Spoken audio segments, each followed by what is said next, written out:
শ্রীজীব গোস্বামী।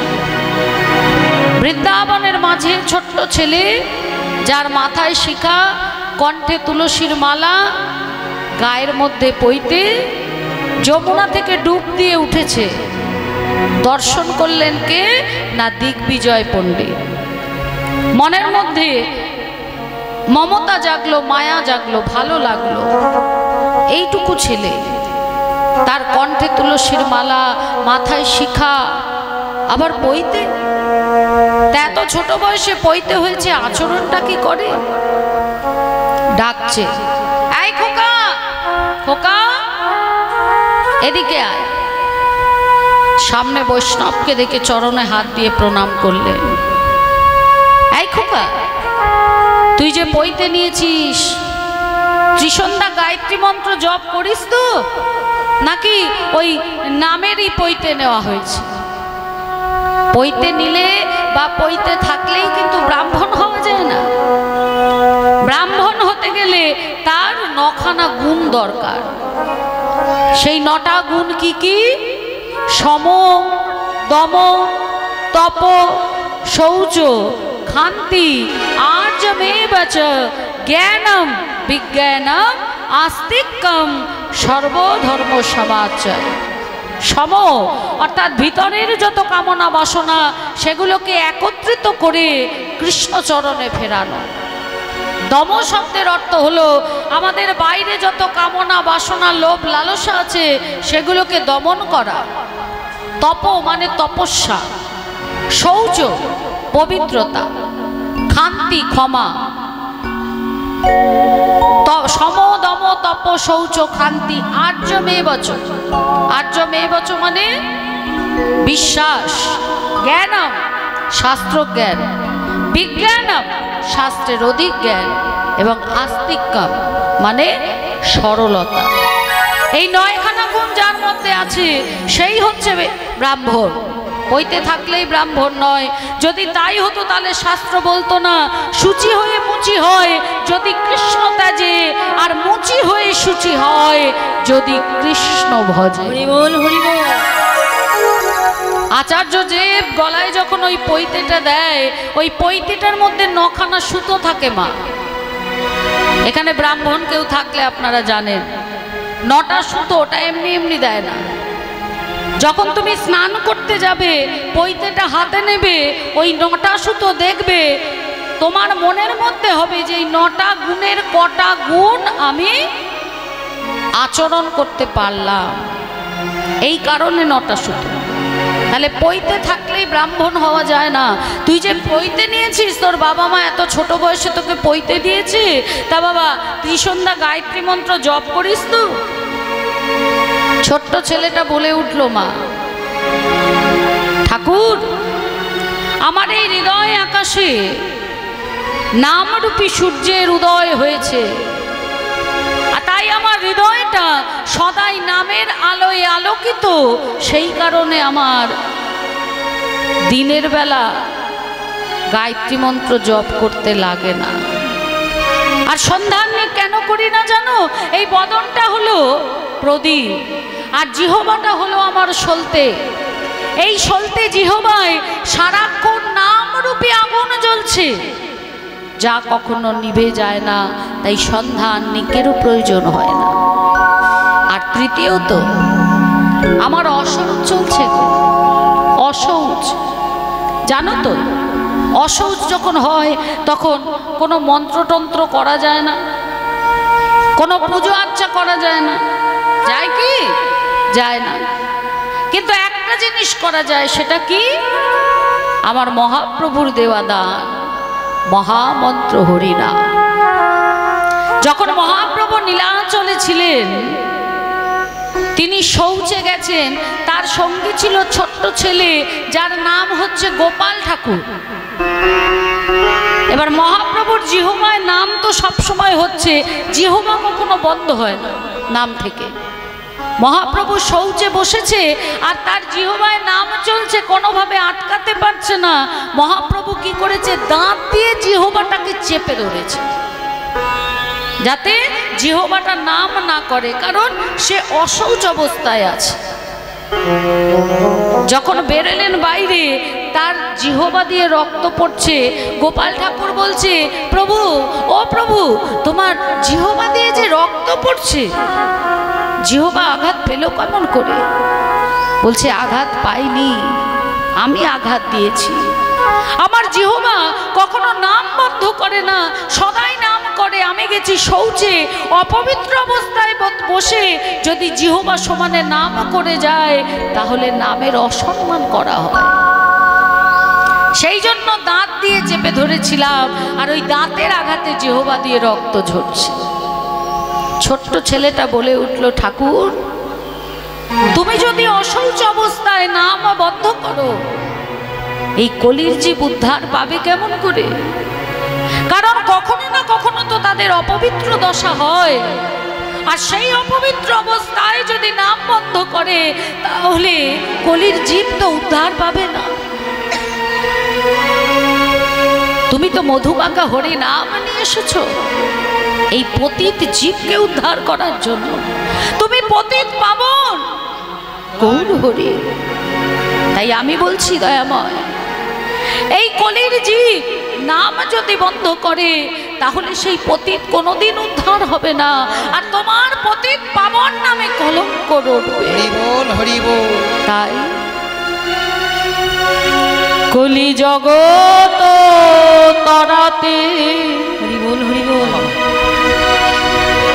তুমি আসিলে ধরাতে,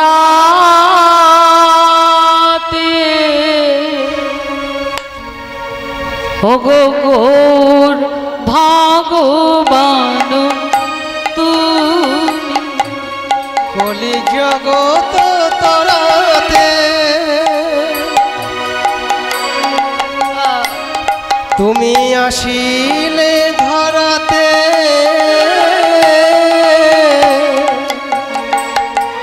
ওগো গৌরী ভগবান, তুমি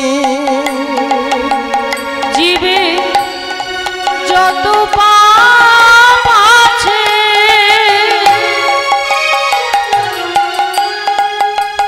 তুমি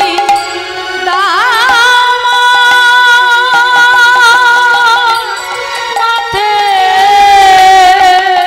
জীবের যত পাপ আছে,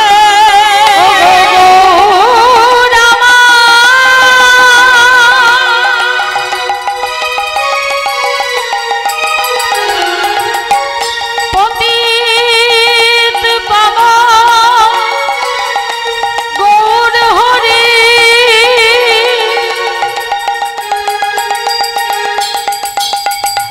পতিত জীবের যত পাপ আছে, তুমি মোর মাথে দিয়ে পতিত জীবে উদ্ধার করো। জীবের যত পাপ আছে, তুমি দাও মোর মাথে। ওগো নরকে যাইব আমি, ওগো নরকে যাইব আমি, ওগো নরকে যাইব আমি, ওগো নরকে যাইব আমি, আমি নরকে যাব।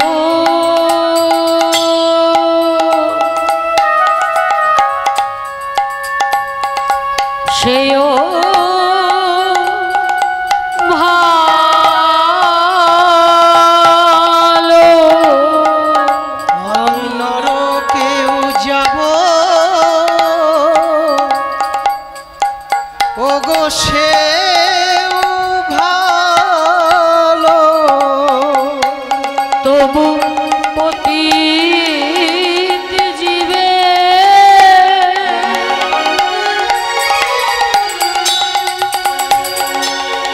তুমি উদ্ধার করো। আমি নরকে যাব,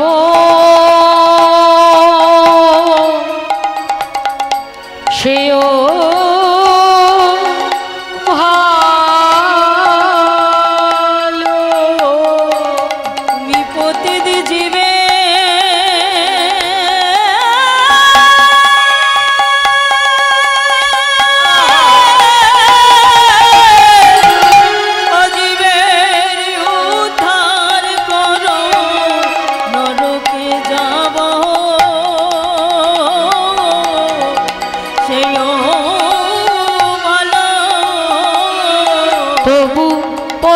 পতিত জীবে উদ্ধার করো, পতিত পাবন গৌর হরি। পতিত জীবের উদ্ধার করো, পতিত পাবন গৌর হরি। পতিত জীবের উদ্ধার করো, পতিত পাবন গৌর হরি।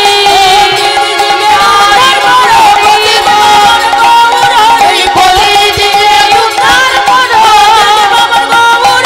কলির জীবে উদ্ধার করো। আমি নরকেও যাব সেও ভালো, নরকে যাইব আমি গো, নরকে যাইব আমি।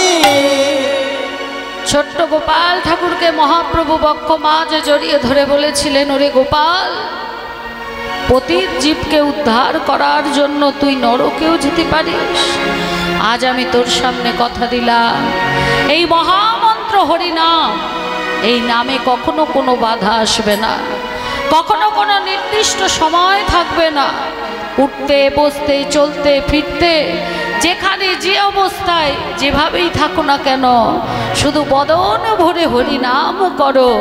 হরিনাম করলেই পতিত জীব উদ্ধার পাবে। হরি বল, হরি বল। হরির নামাইব, হরির নামাইব, হরির নামাইব কেবলম বলো নাস্তে নাস্তে নাস্তে গতি অন্যথা। দিব্য গতি অন্যথা। তাহলে একমাত্র মহামন্ত্র হরিনামই করা যায়, আর কিছু করা যায় না। এবার বলো ঠাকুর, অসুখ চলছে, আমি কি করে গায়ত্রী মন্ত্র জপ করব? দিগ্বিজয় পণ্ডিত বলে উঠলেন, হ্যাঁ রে, কে মারা গেছে নাকি তোর বংশে কারুর জন্ম হয়েছে? ও ঠাকুর, দুটোই হয়েছে, মারাও গেছে জন্মও হয়েছে। কে মারা গেছে জানো? আমার হৃদয়ের মাঝে মায়ারূপী ভার্যা মারা গেছে। হরি বল, হরি বল। ভার্যা মানে স্ত্রী, আর ভক্তিরূপী কন্যার জন্ম হয়েছে। যদি আমার হৃদয়ের মাঝে মায়ারূপী ভার্যা না মারা যেত, এই সংসার সাগরের মাঝে এমন ভাবে আষ্টে পৃষ্ঠে আমাকে ধরতো যে আমি দায় দায়িত্ব কর্তব্য এড়িয়ে কৃষ্ণ নাম করতে পারতাম না। তাই মায়ারূপী ভার্যা মারা গেছে ঠাকুর, আর হৃদয়ের মাঝে ভক্তিরূপী কন্যার জন্ম হয়েছে। দিগ্বিজয় পণ্ডিত বক্ষ মাঝে জড়িয়ে ধরে বললেন, এত অনুরাগ, এত ভক্তি, এত প্রেম তোর মধ্যে, একদিন তুই ভক্তি জগতে অনেক উপরে উঠবি। তাহলে এক পরিবারের তিনজন, শ্রীরূপ গোস্বামী, শ্রীপাদ সনাতন গোস্বামী, শ্রীজীব গোস্বামী, নিতাই গৌর হরি বল। সেই সর্বস্বামী বলছে, যদি তোমার হৃদয়ে নিরানন্দ ভরে যায়, মন স্থির করে 5 মিনিট মহাপ্রভুর দিকে তাকিয়ে থাকো, আনন্দময়ের কৃপায় তোমার হৃদয়টা আনন্দে ভরে উঠবে। আজকে শ্রীকৃষ্ণ চৈতন্য মহাপ্রভু আমার, যিনি কলিযুগ পাবন অবতার, যিনি গোড়া অবতার, রাসবিলাসের পরিণতি, রাই কানো এক আকৃতি, এবে হলেন আমার চৈতন্য গোসাই। হরি বল, হরি বল। তা শ্রীকৃষ্ণ চৈতন্য মহাপ্রভু সুরধনী গঙ্গার তীরে ভক্তগণ পার্ষদগণ সঙ্গে লয়ে হরি নামের খেলায় মাতলেন। মহাপ্রভু জানতেন বাবা, যেই সনাতন ধর্মের হিন্দুরা একটা সময় এমন একটা জায়গায় এসে পড়বে, তখন তাদের একজোট হতে হবে। একজোট না হলে এই সনাতন ধর্মটা শেষ হয়ে যাবে। যার জন্য কিন্তু হরিনাম, আপনারাই বলুন না, মহাপ্রভু তো একা একা পারতেন হরিনাম করতে, করেছিলেন কি? করেননি। সবাইকে সঙ্গে নিয়ে করেছেন। কেন? একটা একটা লাঠি ভেঙে ফেলা খুব সোজা, কিন্তু 10টা লাঠি যখন এক জায়গায় হয় তখন তাকে ভাঙা খুব কঠিন। এই হরিবাসরটা হচ্ছে একটা মিলন স্থল, যেখানে বিচ্ছিন্ন সম্পর্ক সব জুড়ে যায়। পিতামাতার সঙ্গে সন্তানের সম্পর্ক জুড়ে যায়, ভাই ভাই সম্পর্ক জুড়ে যায়, ভাই বোনের সম্পর্ক জুড়ে যায়, বন্ধু বন্ধু স্বামী স্ত্রী এই জায়গায় এলে সম্পর্ক জুড়ে যায়। সেই কারণে মহাপ্রভুর হরিনাম। আজকে আমাদের যে সত্য শাশ্বত সনাতন ধর্ম, আপনারা বলুন তো, আজ থেকে 2 বছর আগে 2000 বছর আগে কি মুসলিম ধর্ম ছিল? ছিল? ছিল না। 2500 বছর আগে খ্রিস্টান ধর্ম ছিল? ছিল না। 3000 বছর আগে শিখ ধর্ম ছিল? ছিল না। 3500 বছর আগে ইহুদি ধর্ম, সেই ধর্মও কিন্তু ছিল না। কিন্তু 5500 বছর আগেও সত্য শাশ্বত এই সনাতন ধর্ম ছিল। যখন যুগের সূচনা হয়নি তার আগে থেকে সত্য শাশ্বত সনাতন ধর্ম। কিন্তু আজ 2025 সালে এসে দেখুন, সেই সনাতন ধর্ম সবার পিছনে পড়ে গেছে। গেছে কি না? সবার পিছনে পড়ে গেছে। এর জন্য দায়ী কারা? এর জন্য দায়ী হলাম আমরা এক থাকতে পারি না। গোষ্ঠীতে গোষ্ঠীতে দ্বন্দ্ব, দলে দলে দ্বন্দ্ব, পাশাপাশি বাড়িতে দ্বন্দ্ব, সংসারের মধ্যে দ্বন্দ্ব, কখনো মিলেমিশে নয়। কি করে দ্বন্দ্ব করে আমরা একা থাকবো? আমরা শুধু সেই চিন্তা ভাবনা করেছি, আর আশেপাশের লোকজন যারা, তারা ওইটাকেই কাজে লাগিয়েছে। যেদের মধ্যে যখন মিল নেই, এই ধর্মটাকে আমাদের ভাঙতে হবে। পয়সার বিনিময়ে আজকাল সনাতন ধর্ম বিক্রি হচ্ছে, জানেন? 50-60 হাজার টাকার বিনিময়ে সনাতন ধর্ম বিক্রি হচ্ছে, যেখানে শাস্ত্র বলছে নিজের ধর্মের জন্য মৃত্যুও শ্রেয়, কিন্তু পর ধর্ম গ্রহণ সেটা বিষ পানের থেকেও কঠিন। সেই ধর্ম আজকে বিক্রি হচ্ছে কিছু টাকার বিনিময়। কতদিন থাকবে 50-60 হাজার টাকা? শাস্ত্র বললেন বহু বহু বহু জন্মের স্বীকৃতির ফলে তবে এই সত্য সনাতন ধর্মে জন্ম হয়। এমনি এমনি হবে না জন্ম। এই সনাতন ধর্মে জন্ম নিতে গেলে অনেক স্বীকৃতি করতে হয়, তবে জন্ম নেওয়া হয়। আর যারা সেই ধর্মকে ত্যাগ করে অন্য ধর্ম নেয়, পরবর্তীতে জীবকুলে তো তাদের জন্ম হয়, কিন্তু কোনো দিন তারা মনুষ্য জন্ম পায় না। হরি বল, হরি বল। প্রমাণ দিয়ে দিচ্ছি আপনাদের। মাইকেল মধুসূদন দত্ত, আপনারা যারা যারা তার জীবনী পড়েছেন মধ্য বয়স থেকে শেষ বয়স পর্যন্ত, তিনি এই সনাতন ধর্মের সন্তান হয়ে খ্রিস্টান ধর্ম গ্রহণ করেছিলেন। একটা সময় তার অবস্থা কি হয়েছিল? ভিক্ষার জন্য বাটিটাও কেনার ক্ষমতা তার ছিল না। যদি আমাদের এই ভারতের অমৃতের সন্তান, মেদিনীপুরের বীর সিংহের সিংহ ছেলে ঈশ্বরচন্দ্র বিদ্যাসাগর না থাকতো, ভিক্ষার ওই বাটিটাও জোগাড় করতে পারত না এই মাইকেল মধুসূদন দত্ত। তিনি বিদ্যাসাগরকে বলেছিলেন, বিদ্যাসাগর ভাই, আমি যা করেছি আমি ভুল করেছি, তবে আগামী প্রজন্মকে বলবো এই ভুল যেন তোমরা করো না। নিজের ধর্মের জন্য মৃত্যুবরণ করো, তোমাকে শহীদ বলবে, কিন্তু পরধর্ম গ্রহণ করবে, বিষের থেকেও সেটা কঠিন। পরবর্তীতে তিনি আবার সনাতন ধর্মে ফিরে এসেছিলেন। তাহলে সেই সনাতন ধর্ম আজকে সবার পিছনে চলে গেছে। কেন না? আমরা সবসময় বিবাদের মধ্যে জড়িয়ে গেছি। আর এই মুহূর্তে এই ধর্মটা যে জায়গায় এসে দাঁড়িয়েছে, যদি আমরা সবাই এক না হই মা, তাহলে কি হবে? আর বেশি দিন নেই, এই সনাতন ধর্ম শেষ হয়ে যাবে, আমরা শেষ হয়ে যাব। তখন কীর্তনও হবে না, তখন ভাগবত পাঠও হবে না, মন্দিরও পাবেন না যেখানে গিয়ে ভগবানকে প্রণাম করে একটু পুজো দেবেন। কিচ্ছু পাবেন না। তাই এখনো সময় আছে। মহাপ্রভু অনেক আগেই বুঝেছিলেন, তাই হরিনাম নিয়ে এসেছিলেন।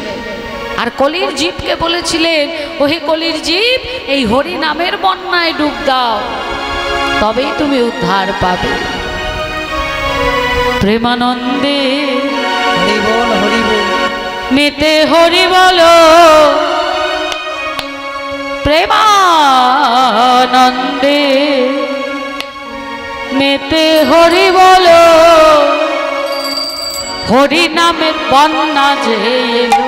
প্রেমানন্দে মেতে হরি বলো, হরি নামের বন্যা যে এলো। প্রেমানন্দে মেতে হরি বলো, হরি নামের বন্যা যে এলো। আনন্দে মেতে হরি বলো, হরি নামের বন্যা যে এলো। এমন বন্যা দেখি নাই কেবল শুকনাতে তলা, নানা এমন বন্যা দেখি নাই কেবল শুকনাথের তলায়। বন্যা দেখি না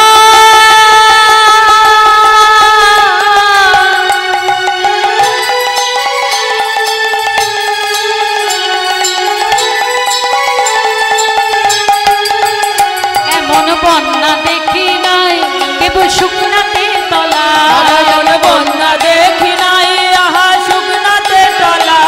আহা ডুবলো নদের পুরুষ নারী জাতের বিচার নাই। এই জায়গাটার নাম কি গো মা? হ্যাঁ? হাফিনা। হাপিনা বাবা ঠিক বলছে? না ভুল বলছে? ঠিক বলছে। হাফিনা এই জায়গাটার নাম? বৃন্দাবন? বৃন্দাবনও না তাহলে? হ্যাঁ, আমরা কি বৃন্দাবনে গেছি? তাহলে এটা কি করে বৃন্দাবন হবে? নবদ্বীপ ধাম। এটা হলো এখন নবদ্বীপ ধাম, আর আপনারা সবাই হলেন নদেবাসী। তাই মহাপ্রভু কি বলছে? হরিনামের বন্যায় আহা ডুবলো নদে পুরুষ নারী জাতির বিচার নাই। আহা ডুবিল নদের পুরুষ নারী জাতের বিচার নাই। ঠাকুর হরিদাস, হরিদাস সে কাজীর ছেলে, চুপ বুঝি ডুবে গেল। হরিদাসে কাজীর ছেলে সেও বুঝি ডুবে গেল। ঠাকুর হরিদাস যে কাজীর ছেলে সেও বুঝি ডুবে গেল। নিতাই গৌর হরি হরি নামের বন্যা এলো। প্রেমানন্দে মেতে হরি বলো, হরি নামের বন্যা যে এলো। আনন্দে মেতে হরি বলো, হরি নামের বন্যা যে এলো।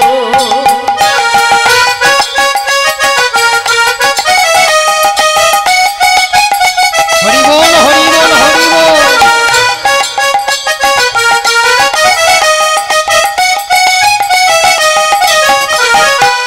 নিতাই গৌর হরি বল। হরি বল।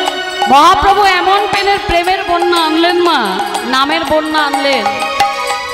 নদিয়া নদীবাসী ভক্তগণ, পার্ষদগণ, বৈষ্ণবগণ, সমস্ত জাতের মানুষ সবাই কিন্তু ডুব দিল। আর সবাইকে ডুবতে দেখে আমার ভগবান থাকতে না পেরে তিনিও এসে ডুব দিলেন। আর মহাজন কলম দিলেন কি? ও বন্যার যাই বলি হারি তরঙ্গ ভারী, ও বন্যার যাই বলি হারি তার তরঙ্গ ভারী। বন্যার যাই বলি হারি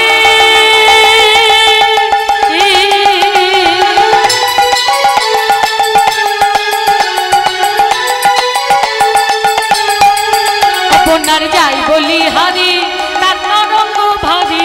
বন্যার যাই বলি হারি ও তার তরঙ্গ ভারী।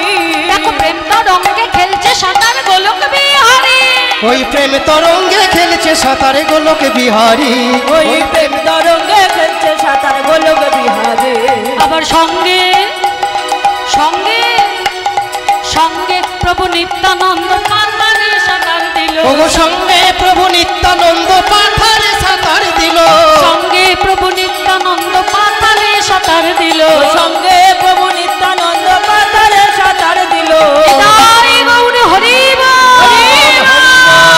হরি নামের বন্যা এলো। প্রেমানন্দে মেতে হরি বলো, হরি নামের বন্যা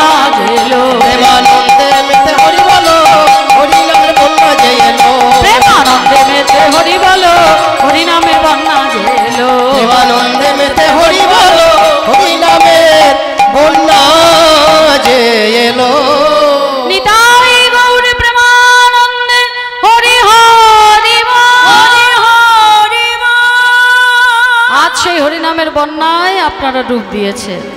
আর মহাপ্রভু ভক্তগণ পার্শ্বদগণ সঙ্গে করে আজকে সুরধুনী গঙ্গার তীরে হরি নামের খেলায় মেতেছে। খেলা খেলতে খেলতে যখন আকাশের দিকে নজর গেছে তখন দেখছে কি যে সূর্য অস্ত যাবে। তা মহাপ্রভুর একটা নিয়ম ছিল, সূর্য যখন উদয় হতো তখন মায়ের চরণে হাত দিয়ে প্রণাম করতেন, সূর্য যখন অস্ত যেত তখনও কিন্তু মায়ের চরণে হাত দিয়ে প্রণাম করে আশীর্বাদ নিতেন। জননী জন্মভূমিষ্য স্বর্গাদপি গরীয়সী, যে মা আমাদের জন্ম দিয়েছে, যে মা আমাদের পৃথিবীর আলো দেখিয়েছে, সেই মায়ের আশীর্বাদ নিয়ে যারা চলে তারা জীবনে যতই অন্ধকার আসুক না কেন আলোর পথের সন্ধান তারা ঠিক পায়। কিন্তু যে সন্তান মাকে কষ্ট দেয়, যে সন্তান বাবাকে কষ্ট দেয়, তার জীবনে যতই আলো থাকুক না কেন জীবনটা আধারে তলিয়ে যায়। তাই মায়ের আশীর্বাদ, বাবার আশীর্বাদ সব থেকে আগে দরকার। আজকে মহাপ্রভু আমার ভক্তগণ পার্শ্বদগণকে বলছেন কি, আকাশের দিকে তাকিয়ে দিবায়ব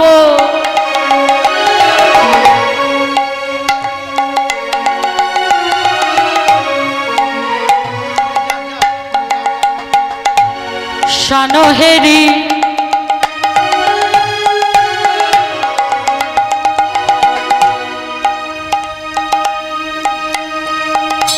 দিবায়ব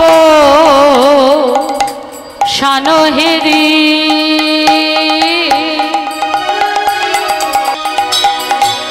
গৃহেতে চলিলা দিবায়ব শানহেরি গৃহেতে চলিলা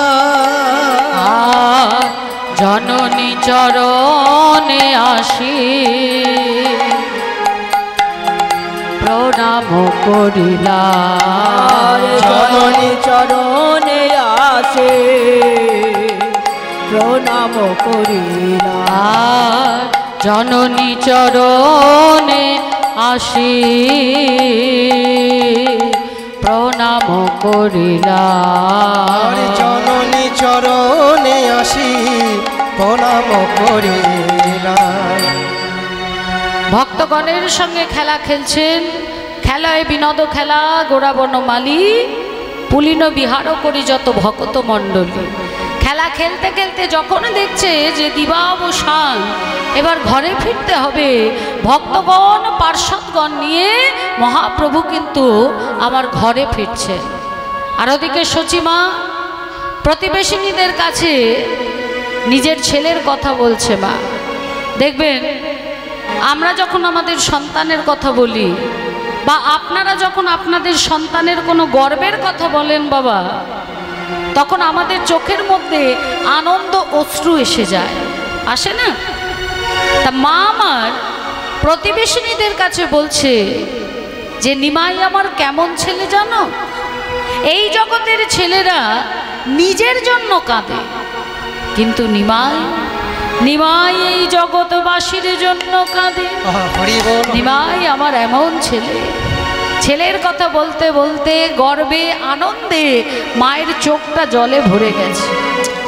আর দূর থেকে দেখছে কারা যেন এগিয়ে আসছে, কিন্তু তাদের মধ্যে একজন আলাদা। গৌরাঙ্গ মহাপ্রভু তো আমাদের মতো নয় মা। আমরা যদি হাতটা দুপাশে লম্বা করি, এখান থেকে এইখান হচ্ছে আমাদের 3.5 হাত। আমরা 3.5 হাত লম্বা, 3.5 হাত চওড়া। কিন্তু মহাপ্রভু ছিলেন নিজের শরীরের 4 হাত লম্বা, 4 হাত চওড়া। যখন দুপাশে হাত দিয়ে দাঁড়াতেন তখন মহাপ্রভুর হাতের চেটো হাঁটু ছাড়িয়ে নিচে চলে যেত। আজানো লম্বিত ভুজো। হ্যাঁ, তাহলে সবার থেকে মহাপ্রভু আলাদা। তা মহাপ্রভু আসছে, মা আমার দেখছে, কিন্তু পরিষ্কার দেখতে পাচ্ছে না। কেন না, মায়ের চোখের মধ্যে জল আছে। চোখে জল থাকলে পরিষ্কার দেখা যায় না। নিমাই এসে যখনই মায়ের চরণে হাত দিয়ে প্রণাম করে বলছে, আশীর্বাদ করো মা, আশীর্বাদ করো মা আমার আশীর্বাদ করো মা আশীর্বাদ করো মা যেন হরি নাম গাইতে পারি আশীর্বাদ করো মা হরি নাম গাইতে পারে আশীর্বাদ করো মা যেন হরি নাম গাইতে পারি আশীর্বাদ করো মা যেন হরি নাম গাইতে পারি হরি হরি হরি বলে হরি নাম হরি হরি বলে হরি নাম গাইতে পারে হরি হরি হরি বলে হরি নাম গাইতে পারে হরি হরি হরি বলে হরি নাম গাইতে পারে হরি হরি হরি বলে হরি নাম গাইতে পারে মায় আশীর্বাদ করো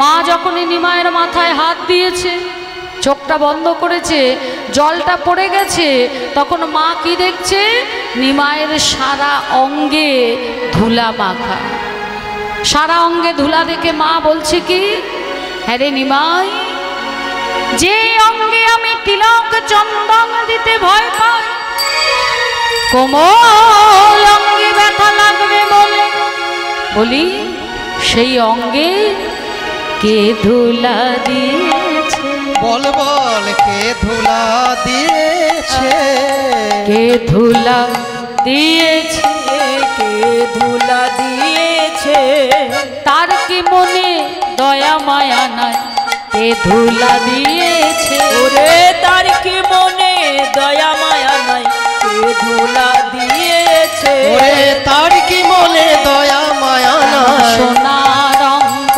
বরণে তার কি মনে দয়া মায়া এমন সোনা রঙ্গ বরণে তার কি মনে দয়া এমন সোনা রঙ্গ বরণে তার কি মনে দয়া এমন সোনা রঙ্গ বরণে তার কি মনে দয়া এমন সোনা রঙ্গ বরণে তার কি মনে দয়া বল কে ধুলা দিয়েছে ধুলাই ধূসরঙ্গ গদ গদ ভাব গদ গদ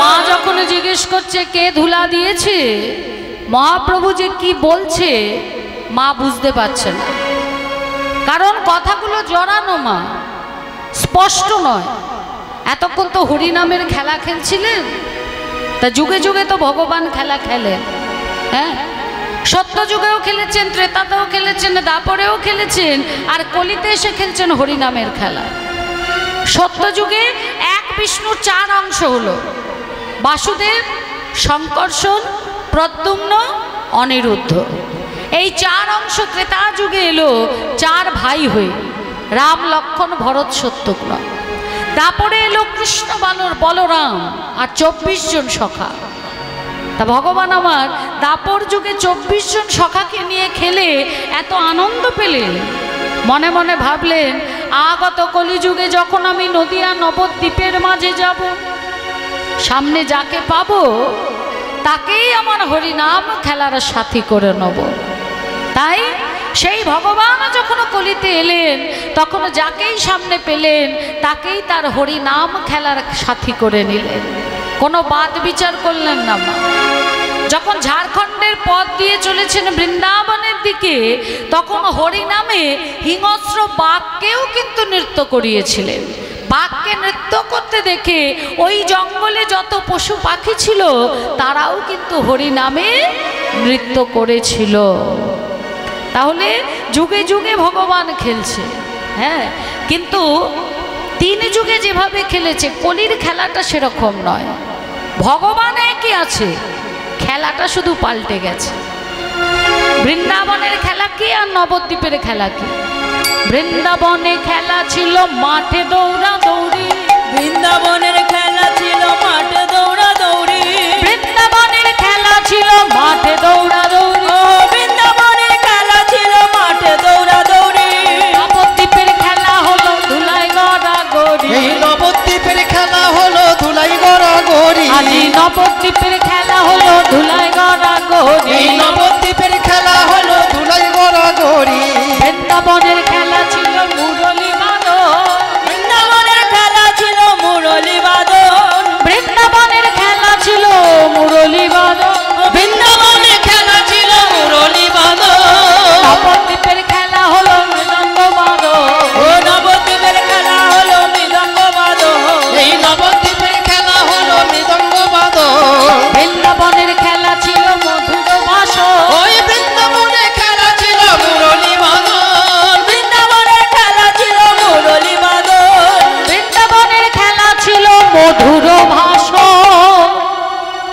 আর নবদ্বীপে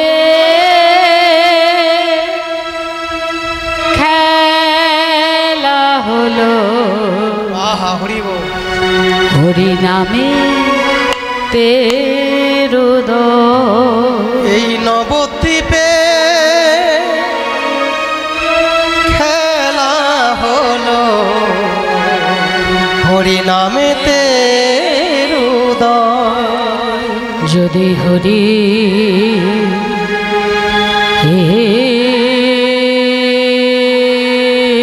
হরি বল হরি বল। বলি বল হরি বল।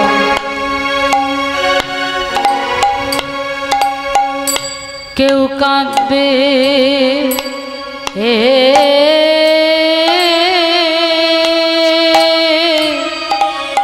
পারে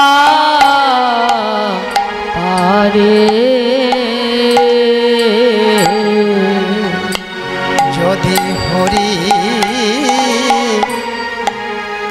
একবার হরি বলে হরি বল হরি বল। হরি বলে কান্দিতে কান্দিতে পারে মহাপ্রভুর খেলা হরি বল হরি বল হরি বল। খেলা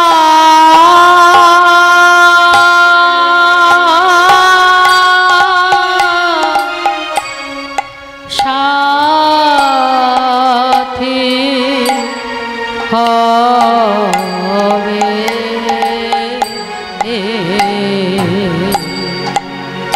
যদি হরি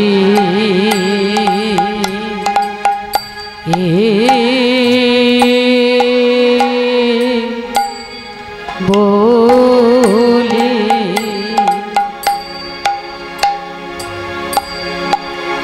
কেউ কাঁদতে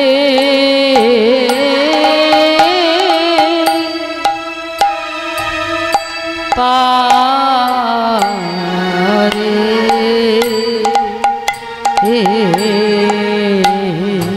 ওই না প্রভুর খেলা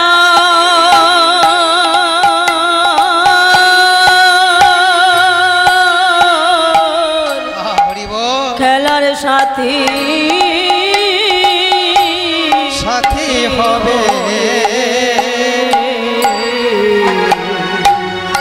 বলি এই তো মধু হরি খেলা হরি বলায়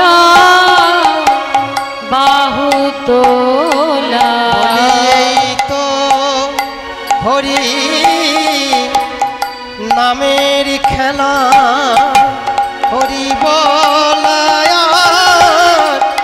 বাহু তোলা এই তো হরি নামের খেলা হরি বলায়া বাহু তোলা এই তো হরি নামের খেলা হরি বলায় বাহু তোলা গৌর তোমার গোলামে বলে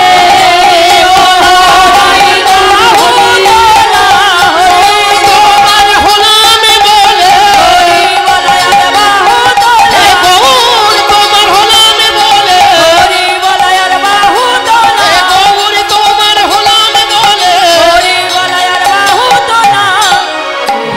হরি বলে কান্দিতে পারে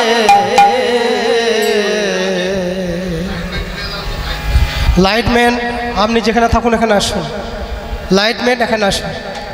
মহাজন বললেন এই কলিযুগে যদি হরি নামের খেলা খেলতে খেলতে কেউ দুপোটা নয়ন বাড়ি পরিশন করতে পারে আমার মহাপ্রভুর হরিনাম খেলার সাথী সে হয়ে যায়।